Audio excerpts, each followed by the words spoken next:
Tosca, Yagua, Rincón, tu bello centro y el centenario los llevo dentro del corazón.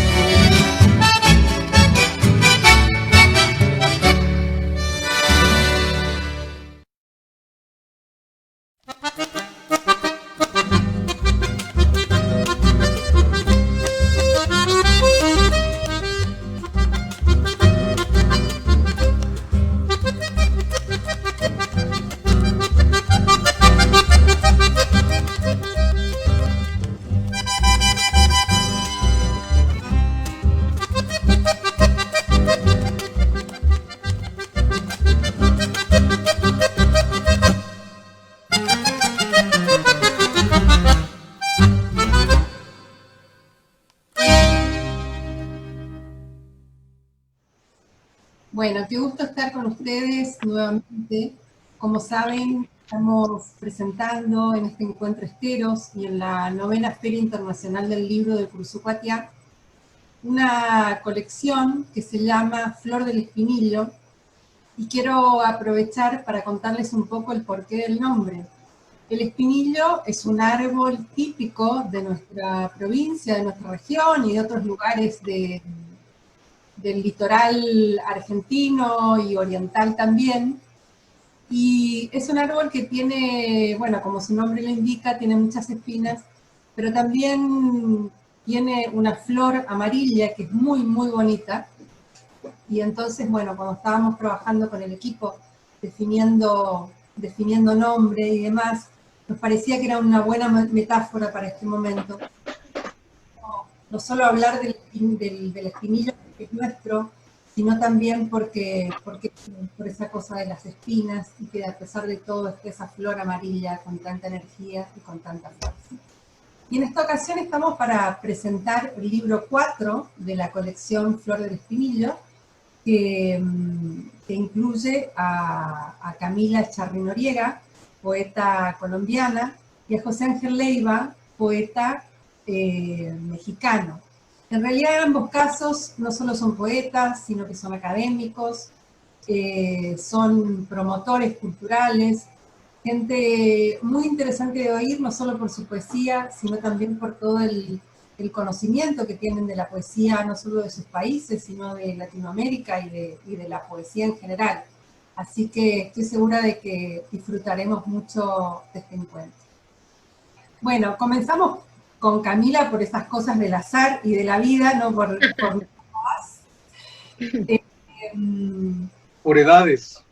Por edades, bueno, no, porque a lo mejor por una cuestión de respeto. No, Camila, bueno, primero, antes que nada, quería darte las gracias por haber accedido a esta invitación, y ya para meternos de lleno, hablar de poesía, de tu obra y de esta selección que has hecho con tanta generosidad para este encuentro Esteros, que nos puedas hablar. Yo tengo como mis propias impresiones del libro.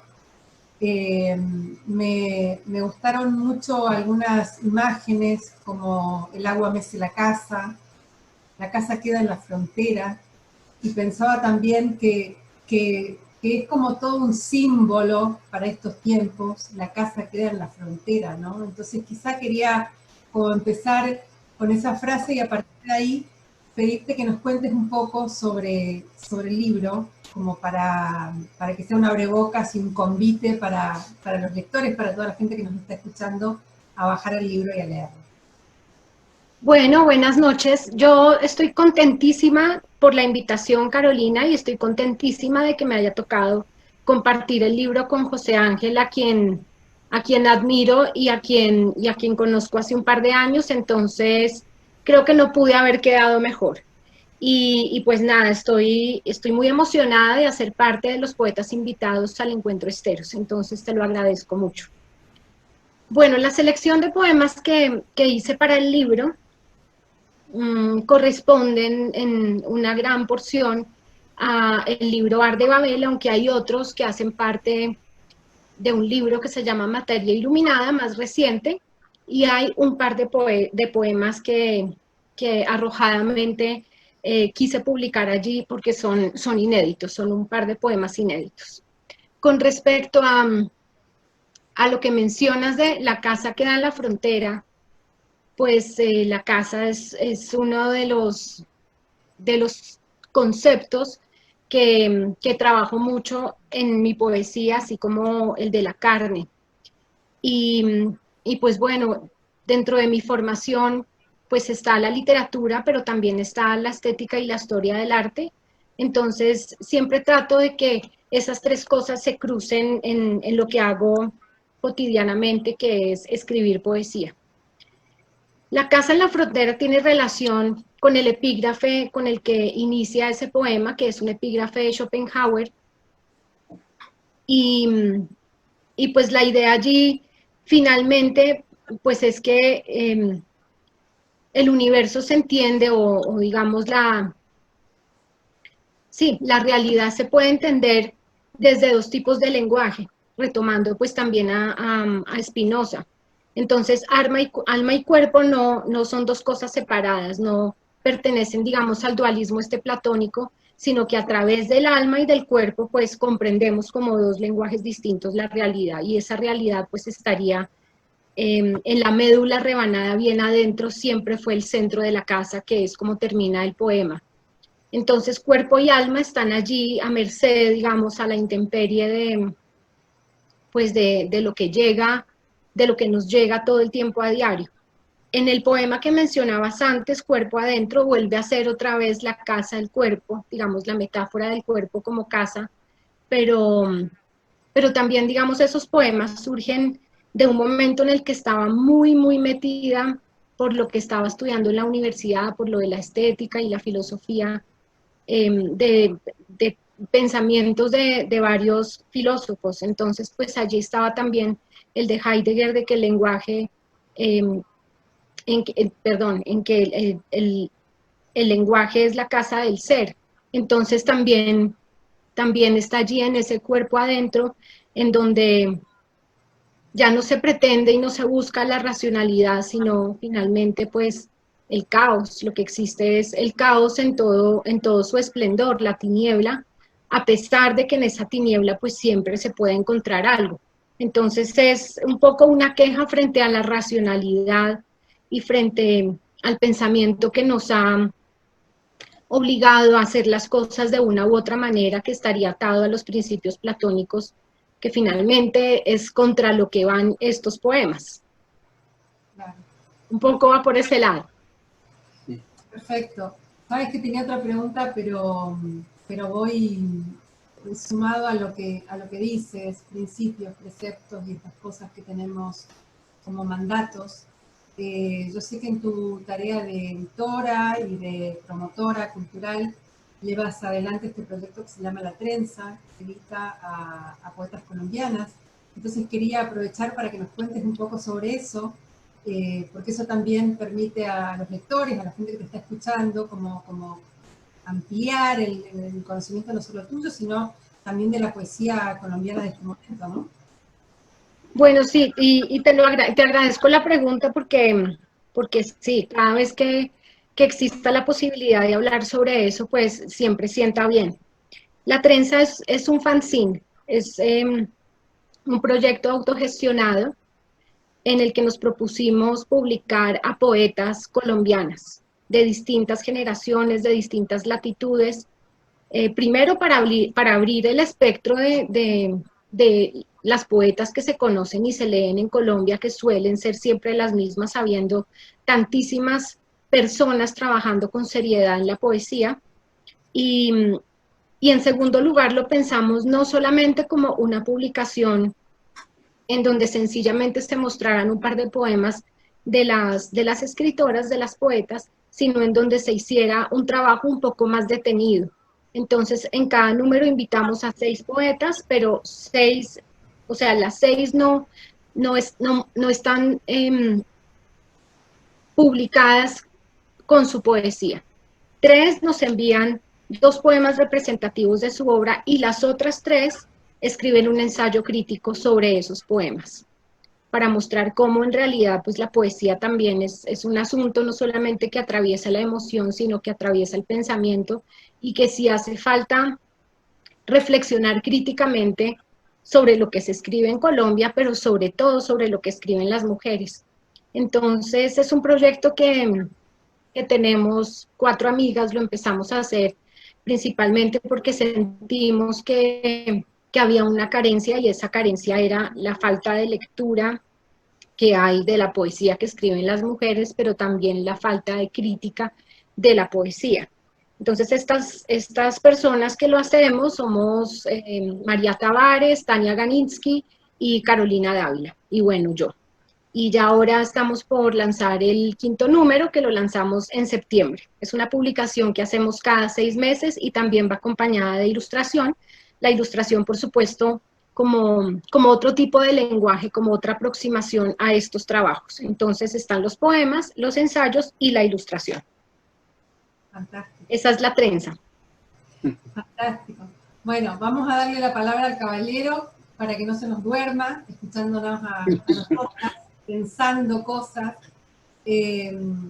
Sabes que, bueno, que es lindo, interesante, más allá de hablar de sus libros y después de oírlos con sus poemas. Yo creo que es interesante la mirada que pueda tener cada uno sobre, no solo sobre este momento, sino quizás sobre los últimos años. Entonces ahí voy a la pregunta, José Ángel. Yo hace ya varios años que tengo la sensación de que la poesía, por todas estas posibilidades tecnológicas, aunque la palabra no sé si es la mejor, y muy posiblemente exacerbada por estos últimos 6 meses, digamos, tiende a democratizarse, es como el concepto que me viene a la cabeza, ¿no? Pero creo que hay más posibilidades de circulación, de hacer este tipo de eventos en los que no existen las fronteras reales y hay como más posibilidad de mostrar la obra, de difundir. Veo que también florecen las publicaciones digitales, cosa que por supuesto desde lo personal celebro, pero en todo caso desde tu experiencia, tú eres una persona, bueno, editor de larga data, académico y una persona con mucha formación, entonces quería ver un poco cómo estás viendo ese panorama actual o ya quizá de los últimos años.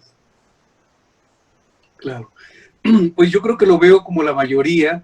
Creo que estamos ante un fenómeno de hipercomplejidad y ante esa hipercomplejidad tenemos que asumir posiciones, actitudes, determinaciones de cómo expurgar todo eso, de cómo seleccionar y tomar decisiones de estas avalanchas informativas que nos llegan, pero también de toda esta avalancha de una necesidad de hacerse visible y hacer visible lo que la gente ve. En esa avalancha, evidentemente, pues hay cosas buenas y la mayoría son cosas prescindibles, malas, que tienen más la vocación de hacer visible al sujeto que la producción del sujeto, ¿no?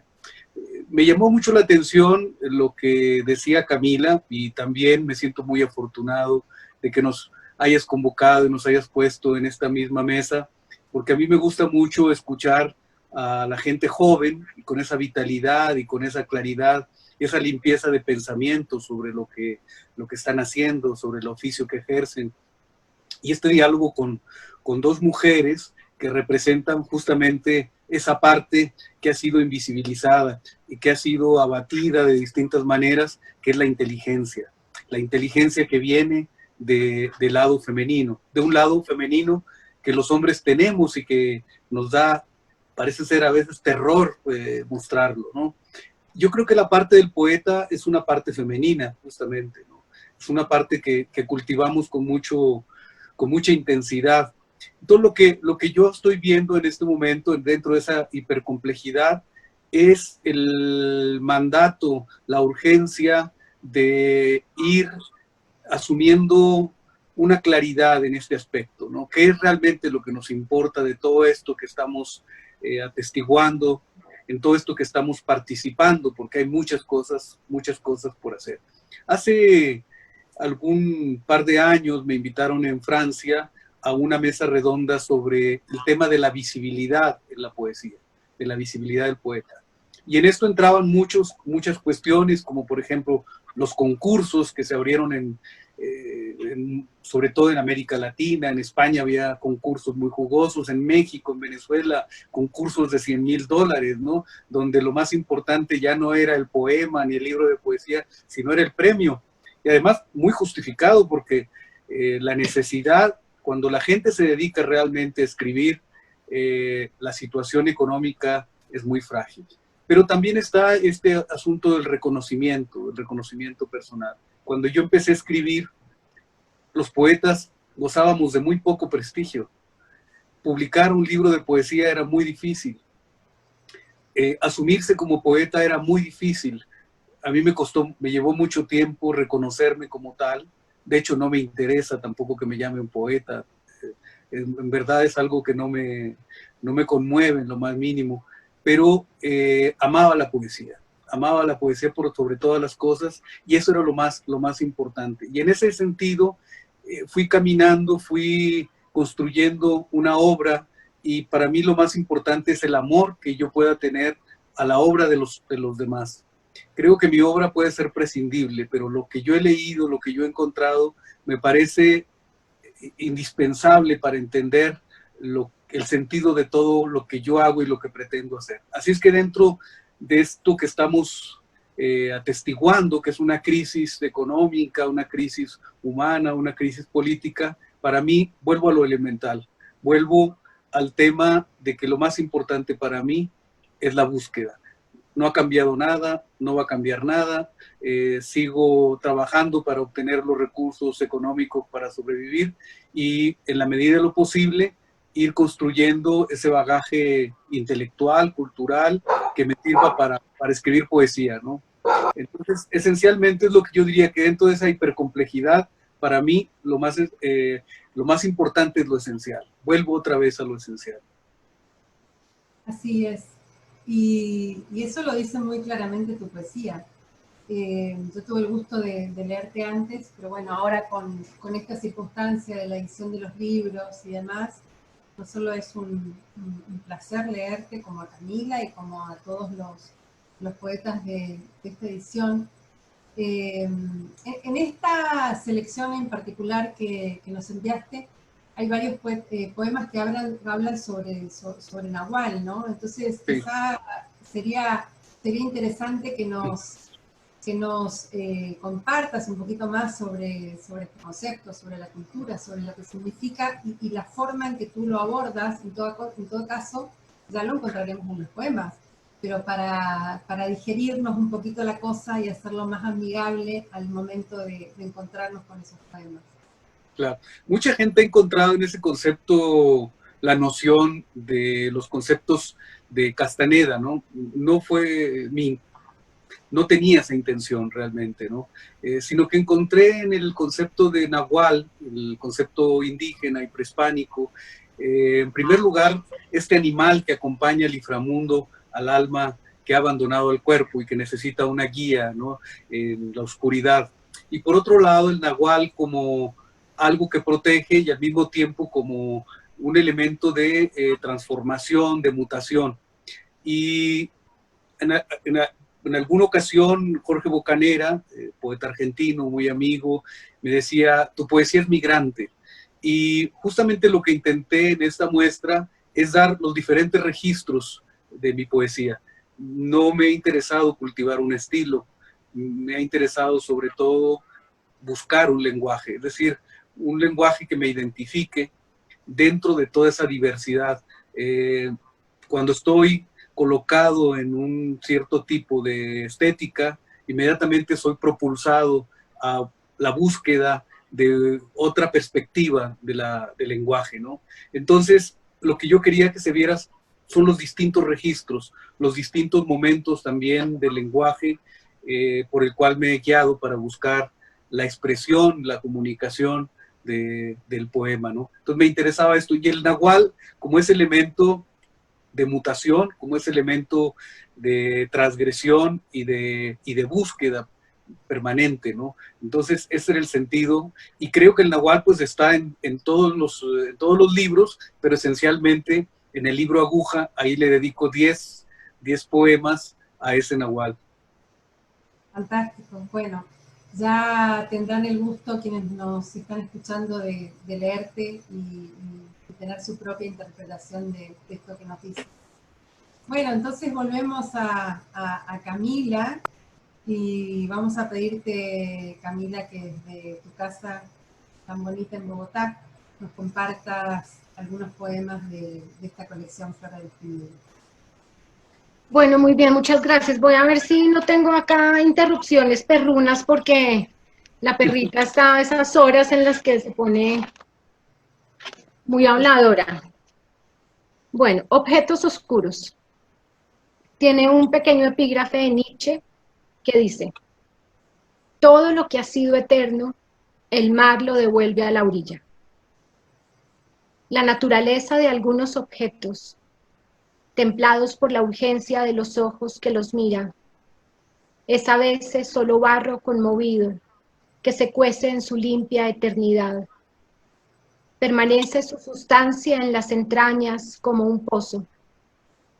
En esos objetos crueles se funda la belleza, y quien los canta desdeña la posibilidad de que sean de otra parte, de otro mundo. Solo acá, consagrados a la vida humana, se agotan y resucitan. Entre ilusiones se debaten y son, en medio de este mar, la ineludible tabla de salvación. Los conmueve de ellos su corazón tan real, y así fundan esta casa, la hacen eterna. Idénticos a sí mismos, el espíritu ante su fuerza se quiebran, los contienen y son capaces de hollar la más firme voluntad. Atentos a nuestros movimientos, son pequeños núcleos que en el cine sustentan la vida de la obra, y en la vida emergen desde un fondo indistinto para obligarnos a amar un nombre, a olvidar nuestra voz bajo el cielo despoblado de dioses. Son testigos de esta corta ruta encendida por ellos y en su gracia. La música como una gota oscura que beberemos, el seco papel y el lápiz y la punta agotada, y la silla después del viaje, y el perro que a la sombra de la cama escucha nuestros pasos y sacude la cola como sacudiendo el ensueño. Materia, toda esta materia amada, en la que lo más hondo se revela.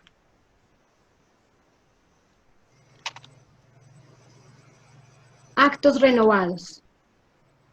Se deshila el pellejo, se arranca y asoma la carne que deslumbra los ojos.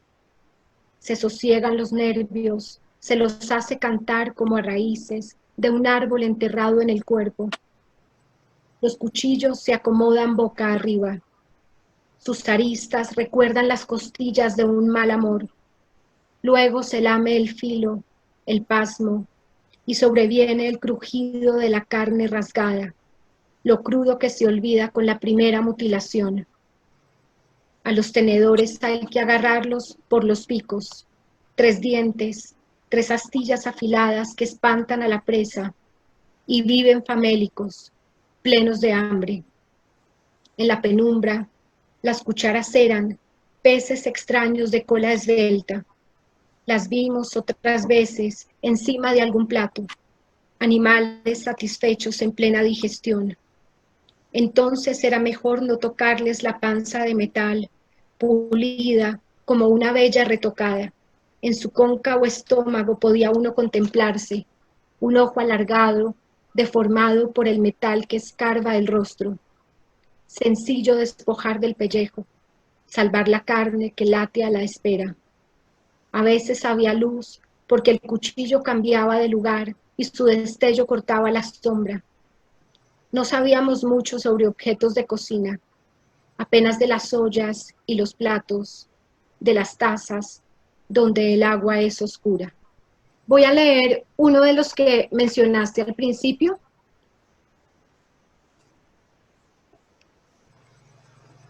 Que se llama Centro de la Casa. Y el epígrafe de Schopenhauer dice así: finalmente descubrimos que corremos en pos de sombras tan efímeras como inconsistentes, y no podemos encontrar nada que sepa satisfacer a la nostalgia. La casa queda en la frontera. El salitre sustituye la materia que los ojos en otro tiempo llamaron luz. Sobre la piedra hundida, el salitre, por el peso de la hierba, se coagula. Hemos olvidado todo. Quisimos echar el río atrás, devolverle a los huesos su peso, recobrar el aire que los suspendió un momento y los batió ahogados entre la carne que se hacía recia. Pero la casa en la frontera fue devorada por la hierba y las fieras la habitaron. Las vimos acomodarse, abrir sus fauces, tajar lo que quedaba. Nos sucedieron y olvidamos. La médula rebanada, bien adentro, siempre fue el centro de la casa. Y voy a terminar con uno.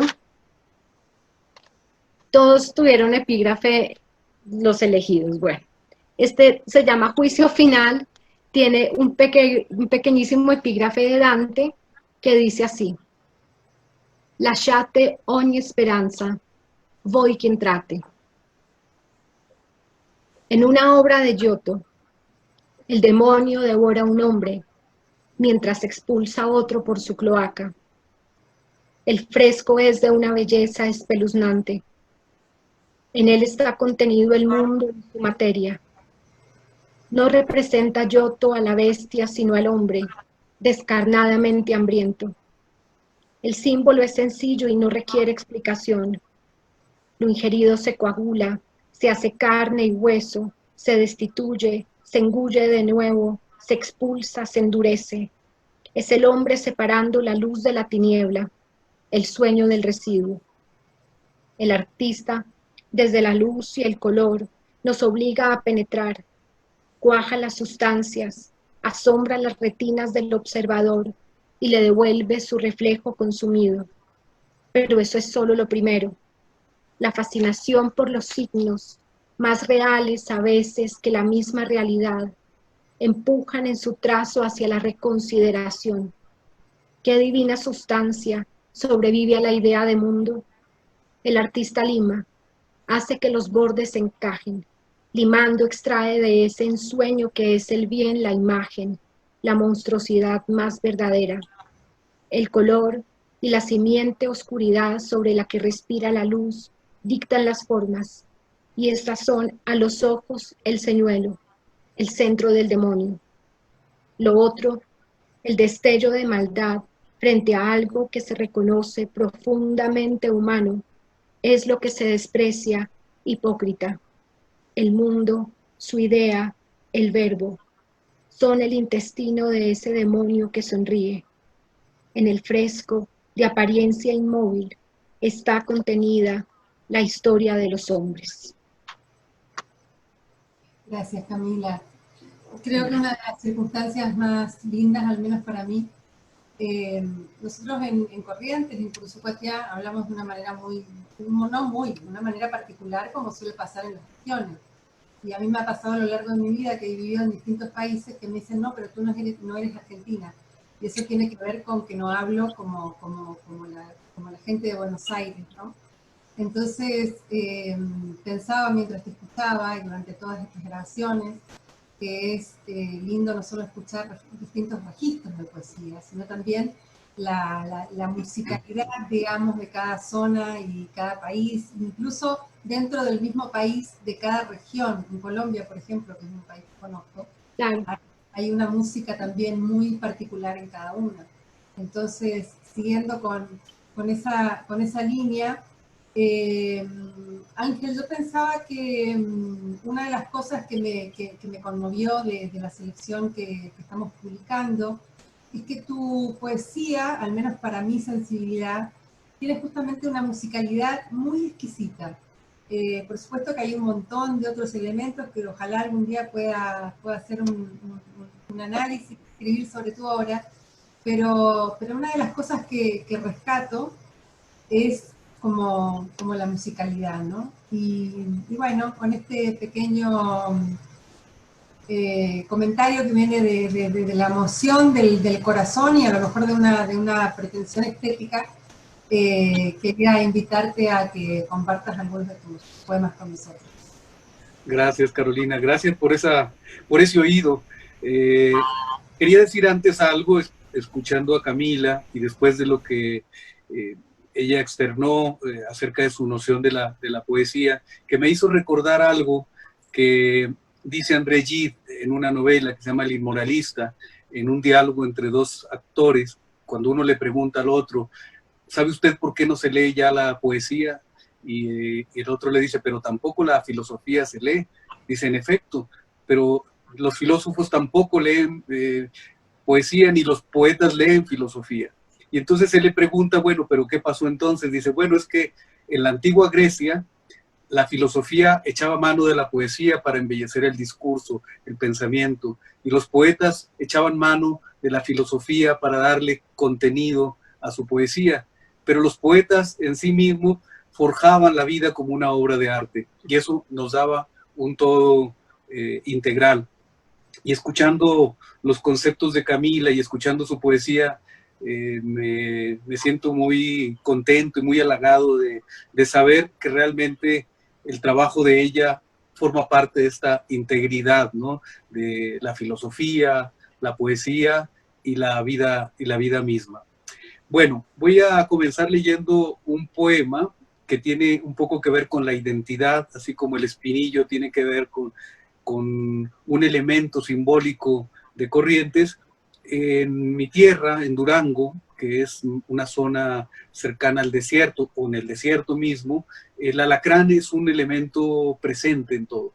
El escorpión o alacrán está en todo, incluso hasta en los souvenirs. Entonces, bueno, ese es un elemento que está en nuestras vidas desde que somos muy pequeños, y el piquete del alacrán suele ser mortal. Pero hay un elemento muy interesante en la etología, y es que se dice que generalmente la alacrana lleva a sus crías en el lomo, y cuando no puede encontrarles comida, ella misma es la comida de las crías, de los alacranes, para que puedan sobrevivir. Y este poema se llama justamente El alacrán, y tiene una configuración justamente así, vertical, como la de trata de establecer un dibujo, ¿no? El alacrán. Seco, voraz, punzón del cielo, pequeño minotauro atrapado en la orfandad y el insaciable recuerdo de su madre. Emponzoñado de sí, el anacrónico animal se enseñorea, su cuerpo de ámbar en la grieta y en la sombra apaga, esgrime y arremete, lancetea la luz, desafía su mortal aburrimiento. Más que rencor, es hambre de uno mismo lo que lleva a sospechar del otro. Es extraño el aire y el color del suelo, es irreal la forma y el veneno, el signo, la suerte de matar para seguir viviendo. El alacrán pide tributo más que amigos. Un apetito ancestral cava en la especie. Si pudiera digerirse él mismo, demostraría que nadie es digno de confianza. Tenaz resentimiento lo devora. Haber nacido sin fe, sin optimismo, correr siempre en la pena. Más que envidia es dolor, el puro nervio de existir, deseando siempre dejar de ser la víctima, dejar de ser el miedo. El alacrán se advierte solo en laberintos de oscuras podredumbres. La vida es un círculo de fuego. Mira soberbio la sombra que dibuja. Es la imagen arqueada del silencio, la danzadura engañosa del cangrejo. Es la piedad herida de impotencia, amargo aguijón de la ternura. Con las tenazas desafía al firmamento. No espera redención ni suerte. Habrá de sobrevivir a la condena. Será el ángel dragón. Saldrá del laberinto en la memoria.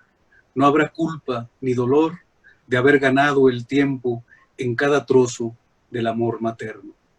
Este forma parte del libro Duranguraños, que tiene pues ese sentido de la identidad, de la pertenencia, de la imagen. Y de Aguja leo este poema que tiene otro registro. Voy a leer este poema, Nahual 5, Fuego. Cuando la voz salta en la esquina del desahucio, en la ciudad granizan augurios de Sodoma. Caen rayos letales al azar sobre los pobres. Nubes transgénicas a causas de las guerras. Piensa inactivo el activista en su oficina de grandes vidrieras que enmarcan la ciudad bajo la tromba. Al pie del edificio lo observa un personaje de barba crecida y cráneo rasurado. Mira tal vez las formas siniestras de la lluvia azotando con furia los cristales, o es un ciego interrogando al cielo. El resplandor, la oscuridad del barrio, gorjean palomas y sacuden sus alas los pichones. Vuelve la luz. Una mujer estuvo siempre allí en la escena. Regresa el cuerpo a su refugio de cartón y diarios. Se hunde en el espanto y en la amnesia. No hay personaje en la ventana ni en la calle. Solo el incendio del rayo y los murciélagos agitando sus alas en el fuego. Y por último, voy a leer de otro libro, un poema muy breve. Este ya sería, de Aguja, este sería de 3/4 partes. Bueno, este poema que se llama Alicia en Ciudad Juárez. No doy ninguna explicación, todo el mundo sabe lo que pasaba en Ciudad Juárez, ¿no? Pero esta es otra historia vinculada a esa. Alicia en Ciudad Juárez. De vuelta del colegio, descendió del autobús. Se rompió el drenaje y la tragó la tierra. Se fue por el subsuelo tras años de sequía. En el desierto, llueve con rencor por el olvido. No hay fantasía capaz de destrabar las fauces. Cayó en la boca del lobo, en la frontera. Se fue hasta el fondo con su grito escolar, con la enseñanza de civismo en la mochila. Alicia en las cloacas recorre el inframundo. Y más allá, donde descubren su cuerpo las barajas, los conejos, los enseres parlantes y los diarios. En el reloj sin cuerda, el miedo es un cucú de trapo. Recolectores de basura sacuden su mortaja, retiran los detritus del gesto adolescente. Alicia se va de la ciudad que intenta tapar el agujero para ocultar el sol. Bueno, eso serían los... Muchísimas gracias. Perdón. Uno de nuestros objetivos, por supuesto, con estos encuentros y esta asociación, si pudiéramos decir, desde Uruguay, con la Fundación Esteros y el Curuzucuatiá, desde la Dirección de Cultura, es que estos libros y que estas charlas puedan servir no solo para el goce de lo estético, sino también sean educativas. Y tengo la sensación de que la misión fue cumplida en estos minutos, que siempre son pocos, con ustedes. Así que les mando un abrazo muy fuerte hasta México y hasta Colombia, y espero que nos veamos pronto, y muchísimas gracias nuevamente por acompañarnos. Muchas gracias a ti, Carolina. Un gusto estar contigo y con Camila compartiendo este espacio. Sí, para mí igual. Un gusto estar esta tarde acá con ustedes, y el poema del escorpión me pareció un poema muy tremendo. Tremendo poema. Gracias. Sí, muchas gracias por la invitación y bueno, qué buena tarde. Bueno, muchísimas gracias a los dos, un abrazo y gracias a todos los que nos estuvieron viendo también.